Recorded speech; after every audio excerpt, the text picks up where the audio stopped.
In this part of the video, we'll look into how to destroy this vulnerable infrastructure. So for that, we have destroy.sh, which we will be running. In the last part, we saw how to set up our vulnerable infrastructure and how to run AWS EKS update config command to add the context of our EKS cluster for running the lab. However, once we complete our lab, we need to destroy this entire infrastructure so that we do not incur any cost and we are not leaving this vulnerable infrastructure, as it can lead to compromise of your entire AWS account.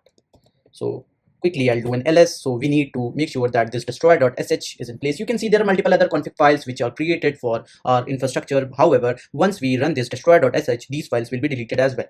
So I'll very quickly do a chmod +x and destroy.sh to make this file executable, then bash destroy.sh. So this again says you the info that to safely destroy the infrastructure, please run the command dash destroy.sh -region.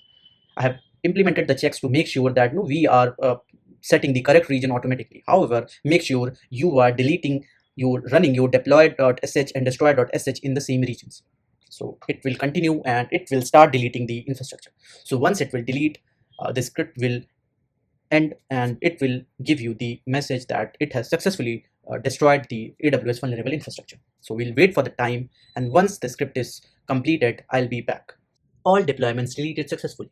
This completes our destroy.sh. Now you can go ahead and stop this code space, or if you want to practice, you can look into the deploy.sh different Terraform code and all that. So for destroying this, you need to again go to this code and you click on these three dots and you click whether you want to delete or not. So like I want to delete this, so I'll click on delete and I'll confirm, and this deletes my code space.